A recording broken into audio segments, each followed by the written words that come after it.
all, I want to do a disclaimer. I'm not looking at specific routes of every road in the county that was developed.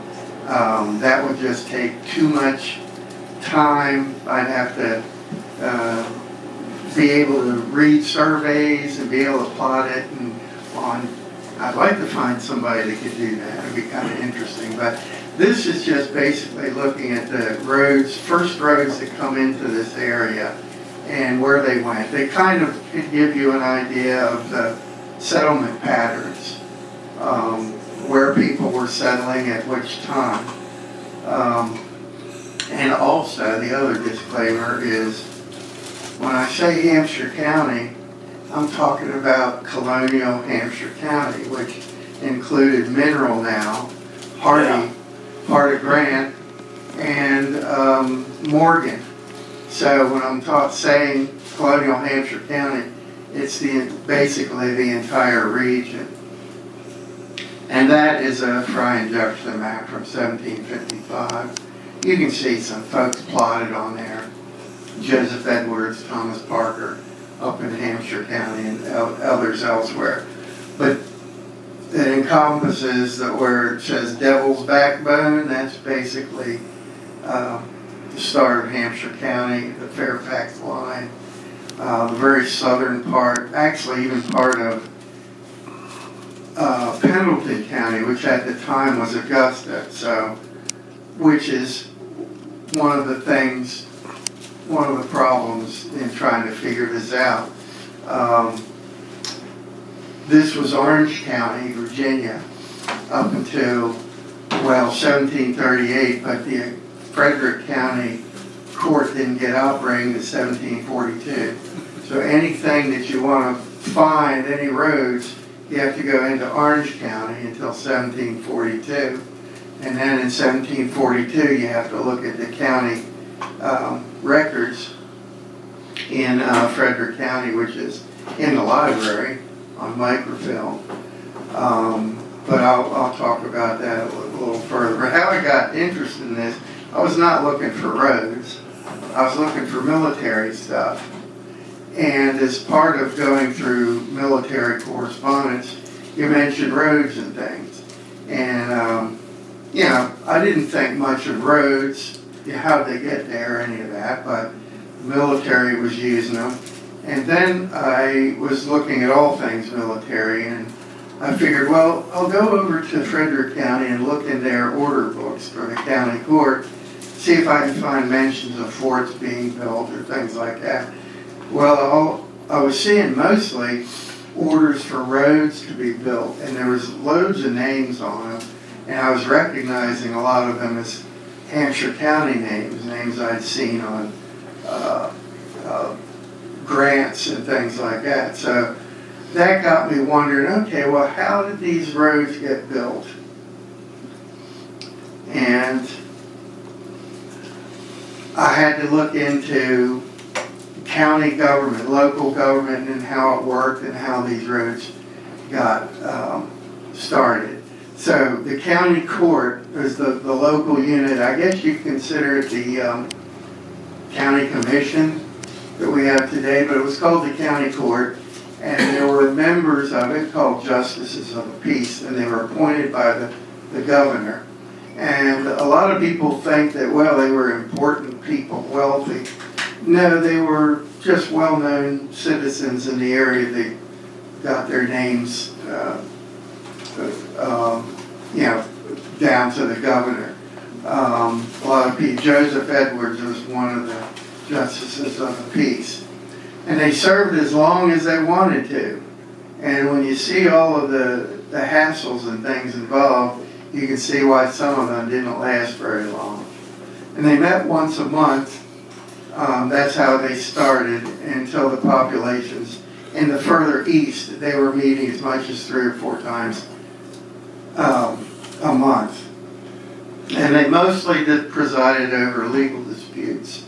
But a list of other duties that they had were appointment recommendations for the sheriff.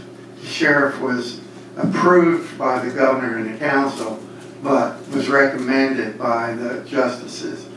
Appoint levy collectors, appoint road surveyors, issue ordinary licenses, regulate mills, regulate prices at ordinaries, and regulate road construction and other administrative functions. A whole load of things that they had to do, that they are responsible for. Now, appoint road surveyors. Back in mid-1700s, they weren't talking about somebody that goes out with all the surveyor's equipment. We just somehow lost connection here. The surveyor was just somebody that was appointed to look for paths for the road to go on. I wonder what's going on here. Anyway, they were not appointed to actually survey the road, but find the paths that might work. So how that worked, people would come and petition the justices for a road, and the road orders usually were to connect the county with Williamsburg, or the roads that went to Williamsburg, to the county courthouse, the local parish church, any mill or ferry, and from one county to another. The roads were to be 30 feet wide, and as I'll say in a minute, well cleared and grubbed. The inhabitants that usually lived along the area that wanted a road would petition. The justices would then appoint several people to mark, and lay off the road. Then they were to come back, and after they've done that, and report on what they felt was the appropriate path. And then the surveyors were appointed and workers designated. Usually the surveyor was one of the people that went to the court in the first place to present the petition. And again, the surveyor did not measure out the road. He was responsible for making sure it was maintained and getting all the local people involved. So can you imagine today, on these roads here, if everybody, I live on South Fork, Little Caven Road, if everybody on that road had to get together and spend one day out of their month working on the road, that would be very difficult, and it was very difficult back then, especially when you had planting to do and things like that.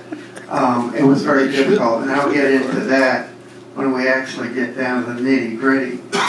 But while I was fishing around for military stuff down at the University of Virginia Library and going through different listings in the card catalog, this one hit me. The Office and Authority of a Justice of Peace was published in 1736. So that immediately said, well, that'll tell me exactly what was expected of these roads. So I'll read you a little bit. There's a section in there called highways.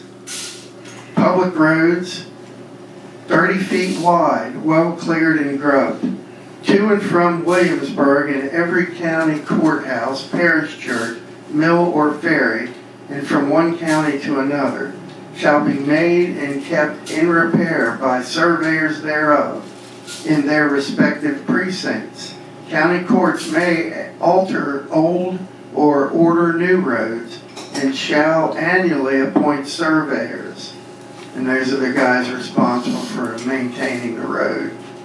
If any person fells a tree into the highway without removing it within 48 hours, or if any fence is made into a highway, the offender forfeits 10 to 20 shillings. The informant recovers a part of it. So it's kind of encouraging you to tattle on somebody's not doing it right. You get a little bit of money for reporting that. It says all male tithables, and tithables were everybody 16 and older, were required to clear highways on penalty of 5 shillings for every person neglecting to be paid to the master of a servant or a slave, to the informer again. Joe didn't show up to work on the road. You report him, you get a little bit of money of that fine. But upon reasonable cause, you could be sick and get out of it, that sort of thing. The surveyor failing in his duty forfeits 15 shillings. Bridges, where necessary, shall be 10 foot broad and at least made and repaired by the surveyor. But where he and his assistants cannot do it, the county court shall contract with undertakers for the building and levy the charge to the county levy. For such a bridge joins 2 or more counties, then the court goes on that both counties then contribute to it. Basically, there is in the county court, I saw where Joe Pearsall, who was here in Romney, had a 5 shilling levied against him for putting a fence across the road and not removing it within 48 hours. And that showed up in the county court. So Joe Pearsall was a scofflaw, apparently. But anyway, so that's how the roads got here. They were ordered. Of course, there's a question is, how good were they? We'll get into that. And I'll just go here. Research challenges. The region was later Colonial Hampshire County, was initially Orange County. Then in January 1743, the Frederick County Court started to function. And then you have to look in the Frederick County court records, which are all on microfilm in Handley Library. Really, really handy source. But you have to know that part of Hampshire County was Augusta County, so you have to look into Augusta County. Fortunately, there's a published book by the Department of Highways in Virginia of the road orders of Orange County and the road orders of Augusta County. So all I had to do was go through the Frederick Court, which was everything the court ever did. So, yeah, you might find a road order here, and 3 or 4 pages later find another road order. In the meantime, you're looking through wolf bounties and fines and stuff like that. So that was pretty tedious. The worst problem is in August 1754, Hampshire was formed, but the colonial records for the county court in Hampshire are gone. They're missing. I'm not sure what happened to them. Might have been, as the story goes, that they were taken out during the Civil War and destroyed. But whatever, we can't get a record of the roads from 1754 and beyond. There's some other ways to find out. Some other challenges. There was more than one Joseph Edwards that shows up along the road in Frederick County. And it took a little bit to figure out that Joseph Edwards by Hogg's Creek was different from the one out in Cape Bridge, but it took a little bit of reading before that distinction became clear. And you have to be creative after 1754. And I listed some stuff. There's military correspondence, Sir John St. Clair letter book, papers of Henry Bouquet, and the papers of George Washington. The St. Clair letter book, he was the, what do they call it? Quartermaster General for the Braddock expedition. And Braddock, of course, built a road. So there's a lot of information on where that road goes. It also has, he also looked at all the other roads in the area and he commented on them. So that's kind of neat for him to hear about how good the roads really were. Remember, they're supposed to be 30 feet wide. The papers of Henry Bouquet, he was the second in command of the Forbes campaign that went from Philadelphia to Fort Pitt. Well, it was Fort Duquesne at the time, to drive the French out of the Ohio. So in Bouquet's papers, there's all this correspondence involving Pennsylvania provincial troops, but also Virginia provincial troops. So there's a lot of stuff coming in there, and little hints of roads being built in that. And then, of course, in Papers of George Washington, there's some discussion of different routes and things like that. There's also Observation of Travelers as a journal from Captain Charles Lewis of the Virginia Regiment. And the Moravian missionaries from Bethlehem came through this area in 1747 and 48. Now, they don't talk about the roads, but they talk about people that they visited, which on this day we were here and the next day we were there. And it kind of gives you an idea on the route that they traveled. Likely not bushwhacking, but we're following a path or a road. And then just pure accidents. I found this one interesting thing that I'll get into later, but sometimes pure accidents kind of help out. Okay, now we'll get to the roads. The first petition for a road in future Hampshire County shows up in the Orange County order books in March of 1742. Now, I'll have a map here in a minute with color codes of the roads in each year. It says in May 1742, the road was marked and ordered to be built by the inhabitants of surveyors appointed. The road went from Kersey's Ferry, which is where Route 50 crosses Shenandoah River, through Parkins Mill, which is called Perkins Mill now, and then to James Coddy's, that's how they spelled it, which of course is out on the Capon River in Capon Bridge. So that's a pretty long stretch of road. Of course, they ordered 3 different people to be the surveyor of the sections once they got it figured out for the route, and ordered the people in those different sections to fix it. But when Route 50 to Capon Bridge is quite a stretch where it crosses the Shenandoah. And then you can see there were sections of the road that progressed westward, 45, 49, 51, 52, and 53. However, there were road orders in between that, and the surveyor was supposed to report back on where the route was going, and there's no record. They never showed up. In fact, there's a couple in the Orange County, there was no reporting back. And then when Frederick County takes over, there's orders for the same road a couple of times in there, and then finally it gets built by about 1749 or so. So, yeah, it didn't work perfectly. I don't know if those guys got fined or not.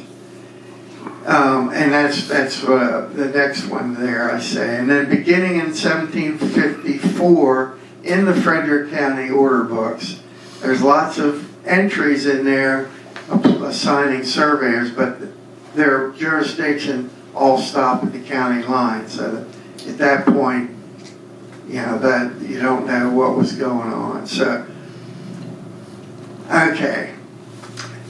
In color there, the blue one, that dark blue, these were roads in 1742. I think you can see, well, I don't know if I can get out of here. The road you can see starts in Shenandoah. You can see the Shenandoah River down there. Okay, over. Yeah, there we go. There's Shenandoah. Goes up to Parkins, south of Winchester. That knot of roads there on 81. Then it goes up and stops there at the Route 50 sign. That's about where Capon Bridge is. That was the first road into the area. Pretty lengthy road. Later, about 6 months later, a road is ordered from Capon Bridge south into present Hardy County and ends over there where Moorfield is. So 1742, at the end of the year, that was the road into the area. So that kind of tells you, if they made a road clear over to Moorfield, that tells you there's a lot of people already settling in over there. And so people in the Capon River. And by the way, on south of there, along the Capon River, there was a lot of surveys that were registered. Okay, the next color is red, where Route 50 sign is in Caton Bridge. That's the next road that goes up to North River Mills, goes over, runs into that green area there. That's an area that the green also coincides with, and goes clear out to Patterson Creek where it dead ends. That was in 1745. And so that tells you there's people living out, substantially. Early 1740s out on Patterson Creek now. Now the green, 1749, there's a lot of road activity going on. You can see out where Patterson Creek is at the end of the red road. The road was built that goes along all the way to the mouth of Patterson Creek on the Potomac. Then there's another road that goes north from, that's Romney, where the red and the green meet, that's Romney. And that moves up to roughly Springfield, and then across the mountain over to McCracken's, or that's Fort Ashby, and joins with that road. Oh, that little green section is there because that part of the road was also built 1749. And then you can see the road there that goes along the South Branch. It goes up to the mouth of the South Branch, 1749. All right, the yellow, it's hard to see. I'll see if I can get up there.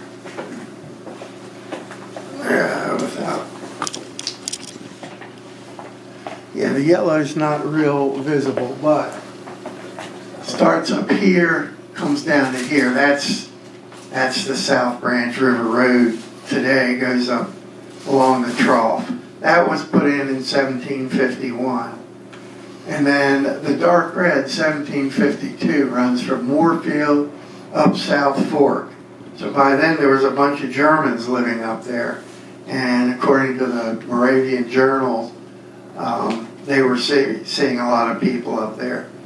By 1753, that's a purple road that goes from the old Wagon Road, they called it, goes up north into the forks of Capon and ends up at the mouth of the South Branch in 1753. And that's all the roads that show up in Orange County and Frederick County. Okay, and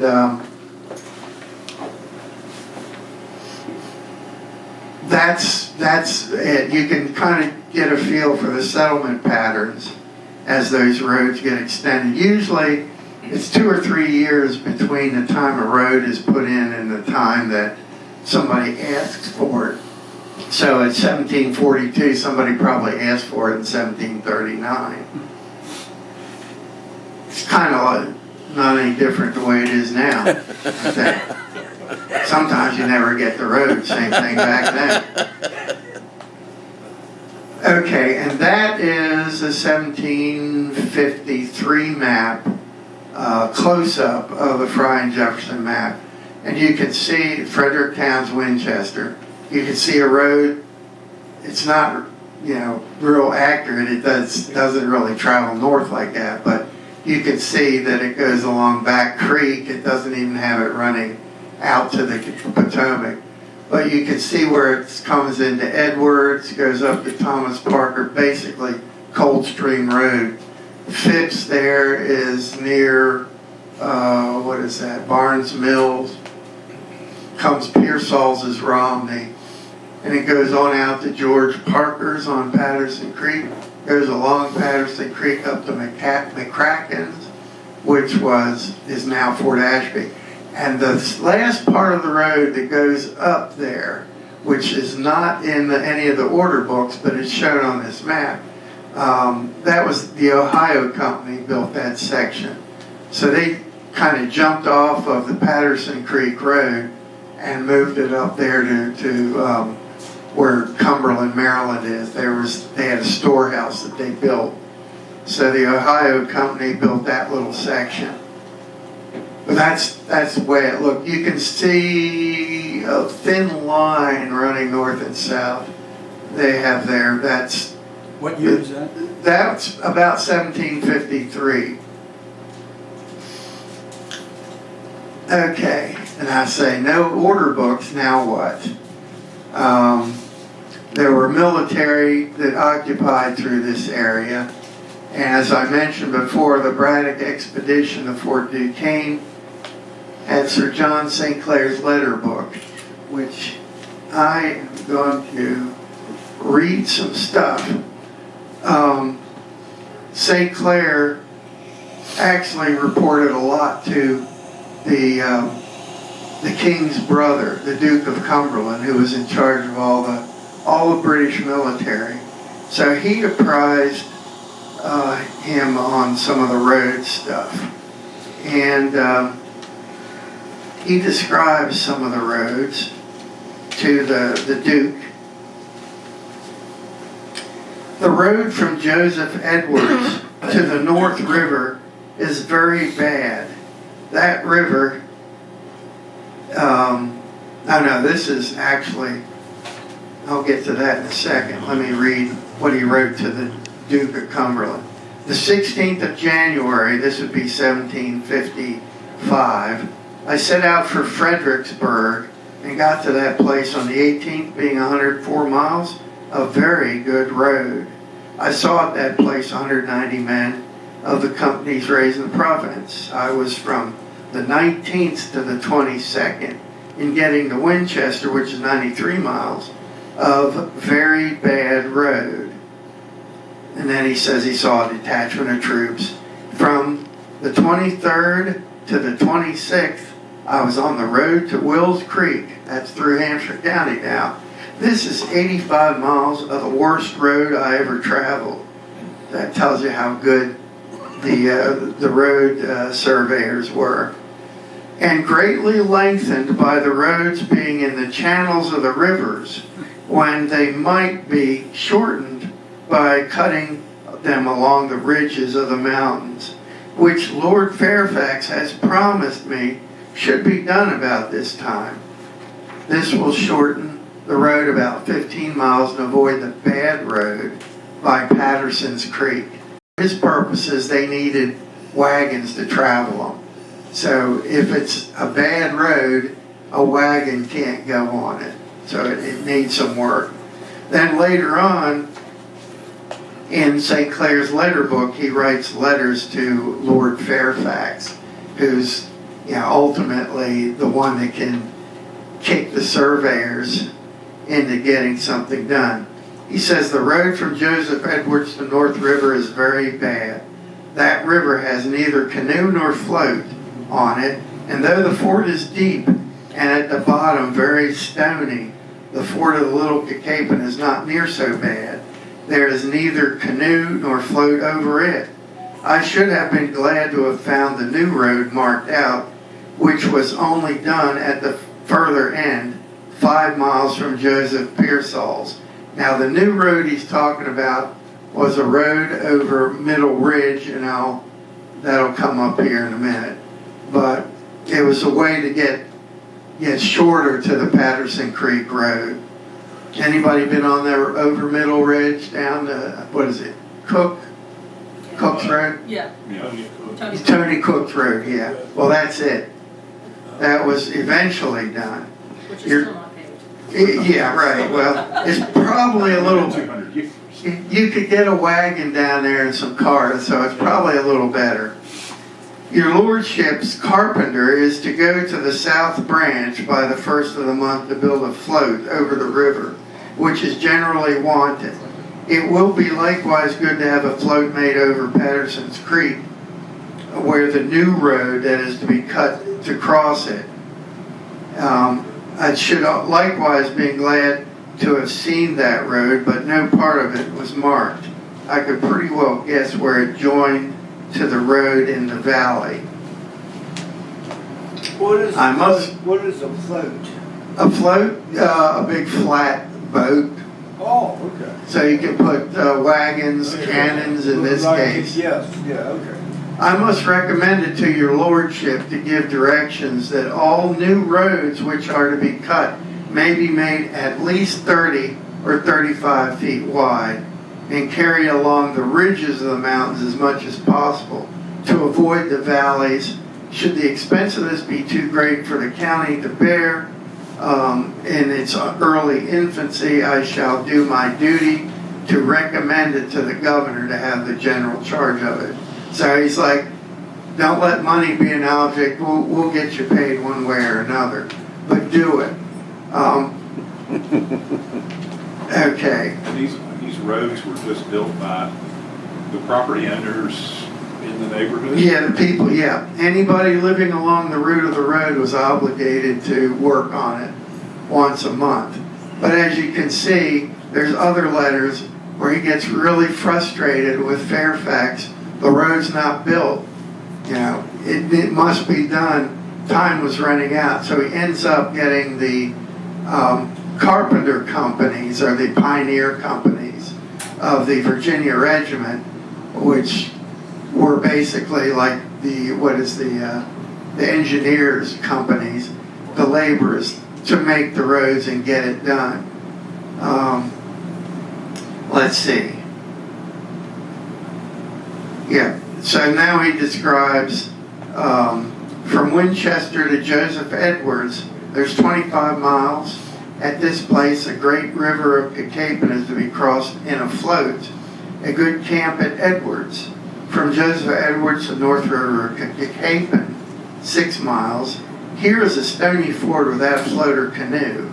12 miles further is the ford of the Little Cacapen without a float or canoe, but not so deep as the former, as that wagons with provisions may unload on the far side of these and then kind of ferried across by the soldiers.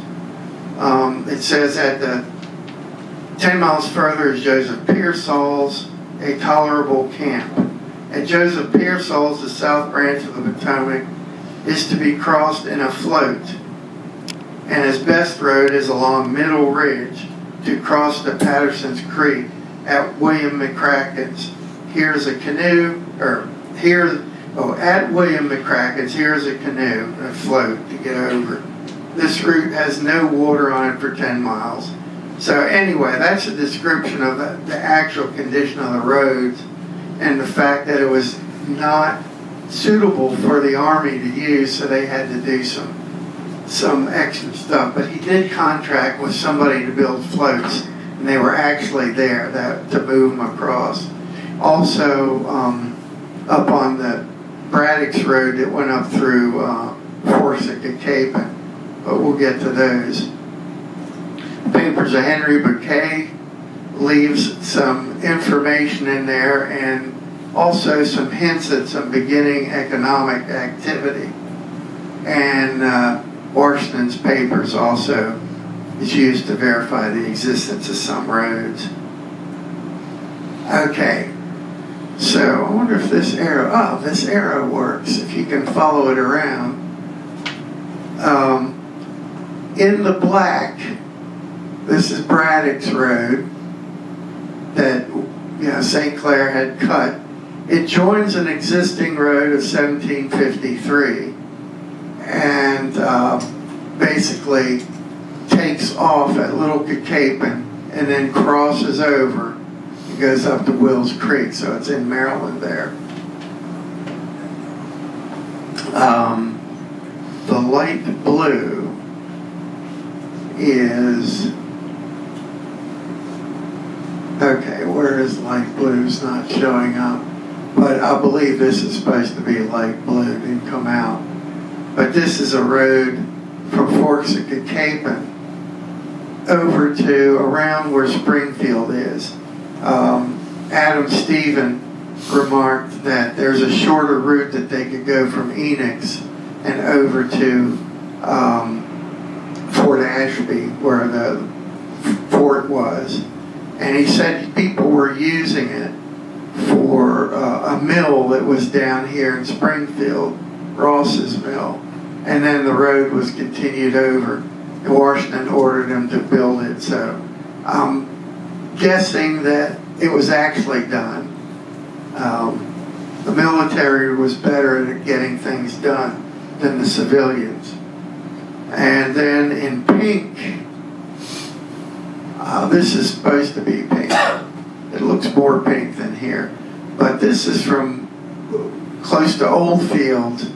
Goes across the mountain to Patterson Creek and goes straight up to, and then this road was built solely for the purpose of moving supplies that were collected at Fort Pleasant down in Oldfields. And then they put it on pack horses. They made a road over the mountain, up Patterson Creek, and from there they were going up to Wills Creek and then on up into Pennsylvania to supply troops. This was in 1759 after Fort Duquesne fell. So this is the first road that was not built to join a mill or Williamsburg or the county court, but its sole purpose was to facilitate economic activity. There were local people from down this way, Moorfield area, that contracted and hauled the goods, and everybody was encouraged to bring their corn, wheat, whatever surplus they had, and cash was paid. The Lieutenant Colonel George Mercer was stationed at Fort Pleasant, and he was serving as an assistant deputy quartermaster for the British troops, and as well as being in the Virginia Regiment. So that kind of finishes off the roads up to about as far as I can tell, up to 1770.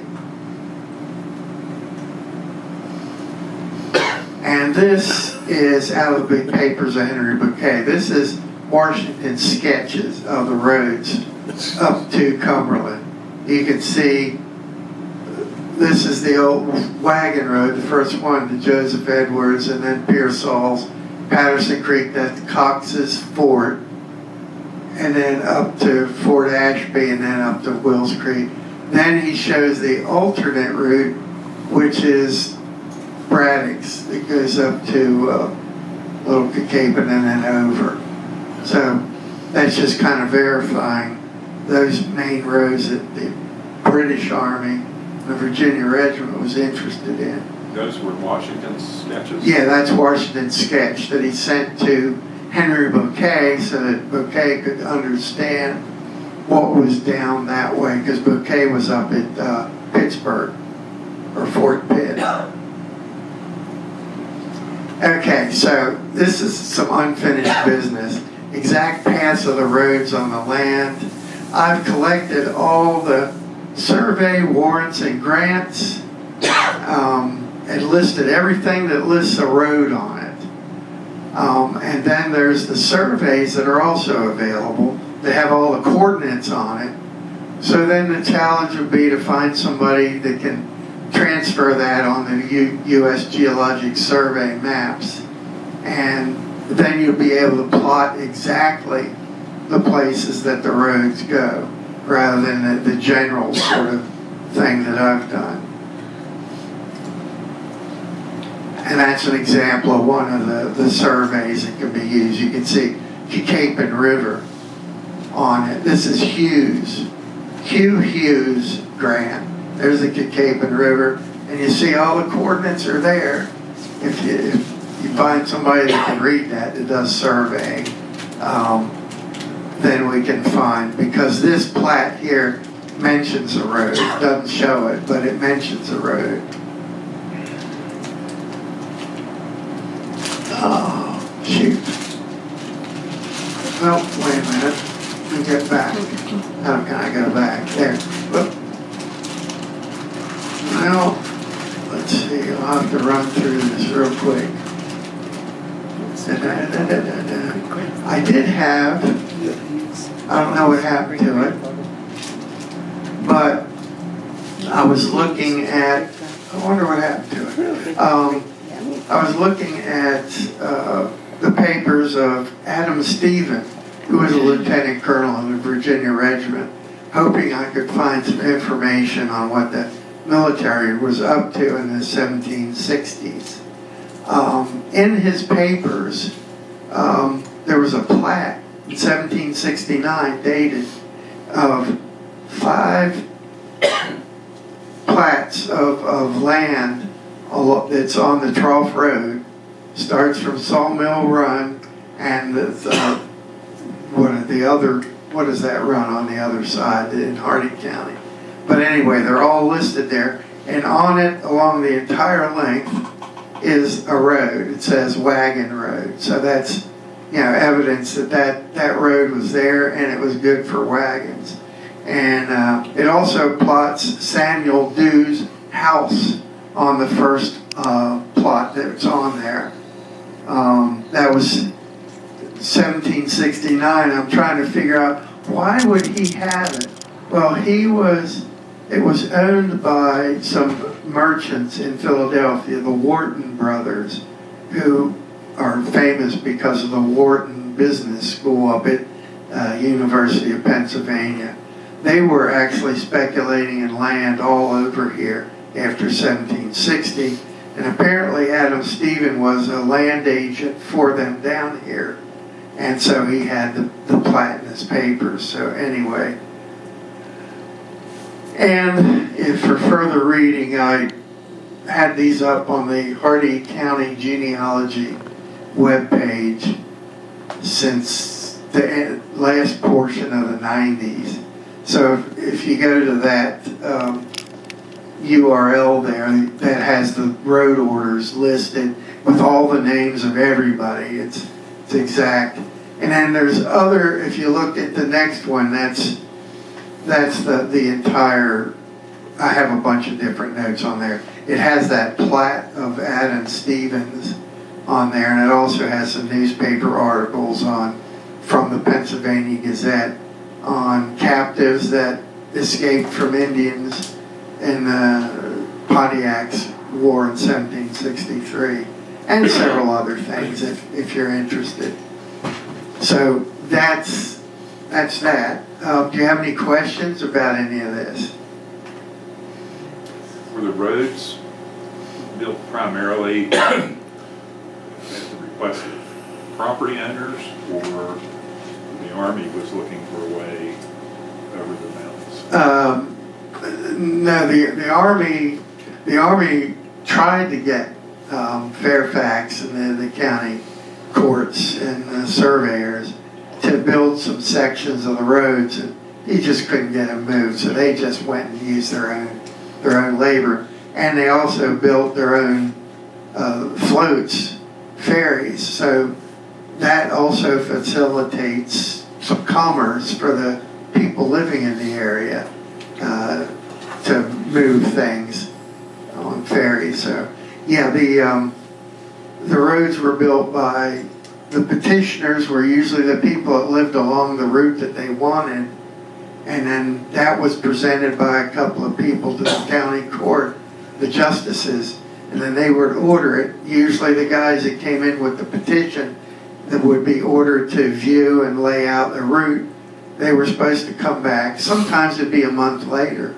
and they would report on the route that they found, and then the road was ordered to be done, and the inhabitants along the route were ordered to work on it, and they appointed a surveyor. Usually ended up being the guys that showed up to do the thing to begin with. So that's how that process went. My dad always talked about Cox's Ferry, which is down where the Little Capon flows Right. Into the Potomac. And, I never paid a whole lot of attention to it until sometime I was reading something that Washington had written from when he was up here in the 1740s, and that ferry was in existence then.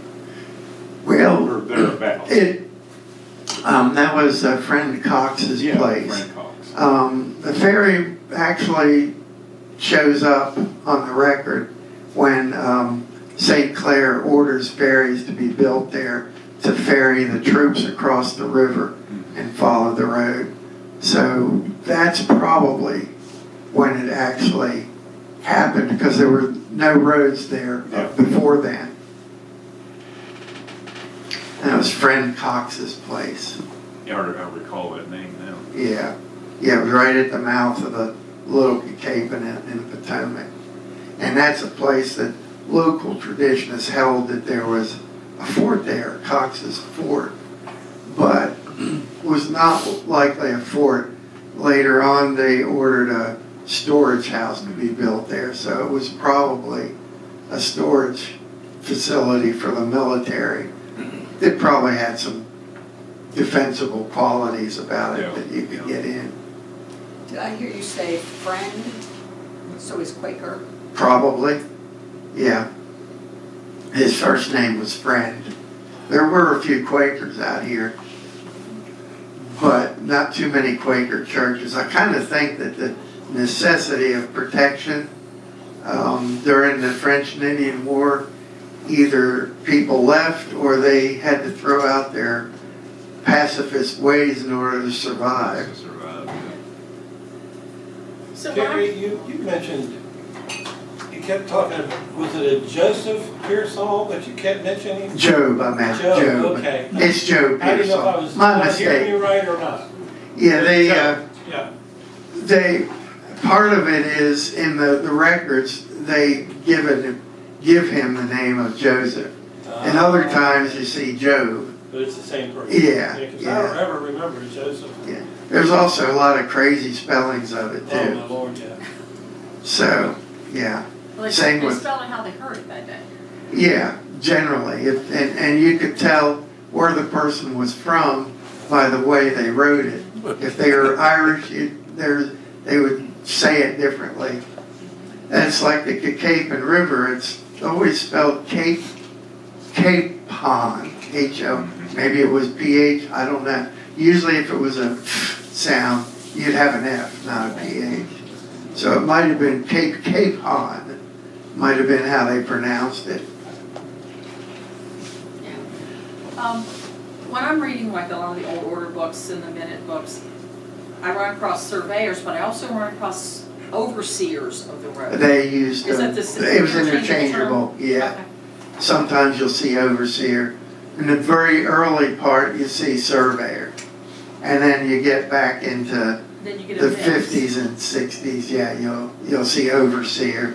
I have them all copied someplace, but I think if you go to specific road orders that link there, I wrote exactly, verbatim what was in each one of them, including the ones that weren't made, that they kept repeating. There's also some crazy place names, like the first road that was never built.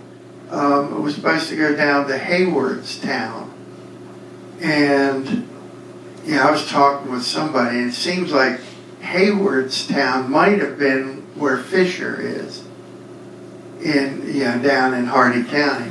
But that's the only time it shows up. There's another order, it seems, for the same road, but this time it's from Noah Hampton's Mill, which was somewhere around Oldfield. So I kind of think that might have been the story. The Great Wagon Road went from Winchester to the Cape and Bridge. Well, they called it the Wagon Road.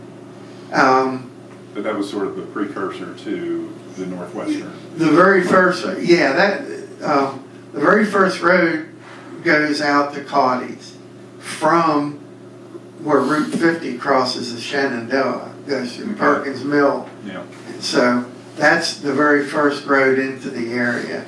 And about 6 months later, the road from Cape Bridge south and over to the Moorfield area, or Noah Hampton's Mill, shows up. And then the rest of the road was finished a couple of years after the main road up to North River Mills and out to Little Cape and then Pearsall's. That was a couple of years later. It's amazing. If you go to Potomac State newspapers, and search the Advocate.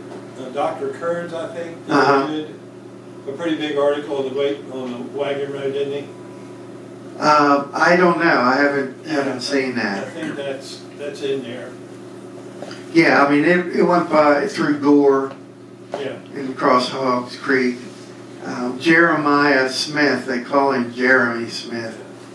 He was one of the overseers on the part it was initially from Cotty's over to Winchester, along with a couple of others. They called him the pioneer, Jeremiah Smith. It's on his tombstone down there. Oh, really? Yeah. Yeah. Well, he was out there. He was attributed to a lot of things that didn't actually show up in the records. He just happened to be there. Yeah.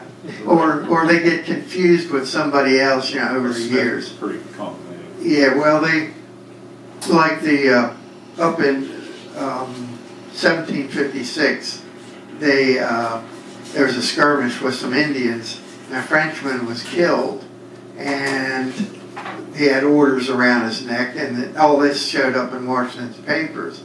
But if you go down the Lost River, that same incident is described as the militia down there with Jeremiah Smith, but it was actually Richard Paris from Frederick County Militia up in North River. So there's Might have been a friend of the road. yeah, maybe, or Jeremiah Smith, everybody heard of. Nobody heard of Richard Paris. Right. So somehow Jeremiah Smith was a pioneer, so he gets credited for things he never did, I guess. I can remember years ago, the old Book's Tavern there, which is now gone. Of course, that was in Northwestern Turnpike. Right. Which was later years than what you're speaking of. But I think the Historical Society or somebody had a craft show there in that tavern. And all the rooms were decorated and everything, and I was there kicking chairs, and they said, "You want to go up to the attic?" And I said, "Sure." And when you went up to the attic, they had the names of the workers that built the Northwestern Turnpike written on the rafters, because that's where they slept up there. Yeah. And I remember there was one Oates up there, I remember that, John Oates. But it was just sort of interesting. Of course, now that's all gone. Right. We didn't have a ready hand, we didn't have like a phone where you could take pictures. I was going to say, now We didn't have a photos. camera in those days, Ooh. But yeah, it was, all the rafters had written the names of the guys who worked on that road. Well, one confusing point, bring up the last time we were here, was when the ladies were doing the Cape Bridge, they talked about an argument over a north route and a south route. Well, that didn't happen at all in the colonial period. That was when they were trying to figure out the Northwest Turnpike in the 1830s. And of course, there's a big argument because somebody was going to, benefit financially depending on where that road went. But there was no such argument over the road when it was At first. that point in time. Yeah, at that point in time. It was only when they wanted to build that new highway is when, Yeah. kind of like when Quarter H was built, there's a distinct over the path, the routes for that. Well, people got over it after 20 years or so. Yeah. Typical. Yeah. The only problem is that the traffic on Route 50, truck traffic, has increased tremendously. It has, hasn't it? And there's not so much down there in Moorfield, so it seems like it would have made more sense commercially. Now we get so many accidents on 50 now too. Yeah. But anyway, any other questions or comments? Yeah. You mentioned Ross's Mill in Springfield or near Springfield. It's somewhere around in that area. Yeah, that comes from a footnote in Washington's papers when they talk about there's a path to Ross's Mill. They go into what Ross's Mill was, and that was somewhere around the area of Springfield. Not sure where it was. So in 1755, how many people lived in Hampshire then, do you know? I could probably not. There is like a census sort of in the papers of Robert Dinwiddie, Okay.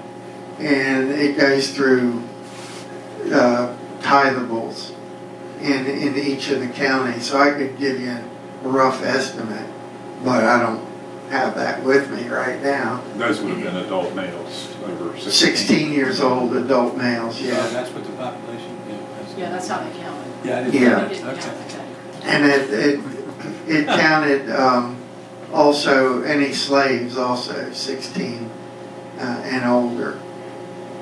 And I imagine the males also. Women weren't, worth anything, so they were. They just did all. They were, They yeah. did the cooking, they did Right. raising the kids. Yeah, well, I guess they weren't paying taxes. It was their Yeah. husband was paying taxes. So, as far as the government cares about, if you got the money, they want you. They will catch you. Yeah. So the people that owned the farms just gave them the road, right? Just say you can build the road through my property. How did that work exactly? Well, they probably wanted the I would road. figure they would want it, like the Yeah. railroads at the time, everybody Yeah. wanted railroads. So the road would go through And they're unhappy with it. according, I mean, every you signed on to it. So, Right. and there's in those specific road orders, there's like one of them out to Patterson Creek. There's 20 some people on there that signed off on it, a whole pile of them. And there's several others that are like that. So you signed on to it, you want it, so this is it. And like I said, Joe Pearsall put a fence over it. I guess being lazy, it was easier to put a fence across the road rather than a fence along the entire length of it through your property to keep your cows in it. So he got fined for that. When are we gonna find Fort Pearsall? Yeah, I was gonna ask about that. You're still looking, Dave? I know. got some ideas on where it is, and we were supposed to get together and Yeah, discuss what we know. I was waiting on Dave Pancake for that, and I'm not getting anywhere with that. I was gonna say, y'all been talking about that for years. Do what? You all have been talking about that for years. Yeah, I That's know, off the yeah. map. It's like Folks Mill, remember? We'll eventually get it done. Oh, God. Any other questions? Anyway, that's basically that's how roads came to be in the county. Didn't have a road department of the highways or anything. It was all forced labor, but it was because you wanted it. All right, when you say grubbed, what does that mean exactly? What's that? What is the definition of grubbed back in the day? Oh, back with hose-matics. And just, Get all the stumps out. right, Roots. Okay. yeah, getting rocks up. So it's just all dirt, basically? Yeah, get any of those big obstacles up. Of course, from St. Clair's description, that probably wasn't. Marginal. Yeah, it was. Yeah, you couldn't get a wagon over the road like you were supposed to. Like I said, the orders from the what was it, the Justice of Peace manual said 30 feet wide. That's pretty wide. Yeah, you could certainly get a wagon on that. Yeah, probably two. Yeah. But obviously they called it a wagon road, but maybe it wasn't such. It's supposed to be. It's dreaming. Any other questions? That was very interesting. Terry. Yeah, thank you. All right, Thank you, Terry. certainly.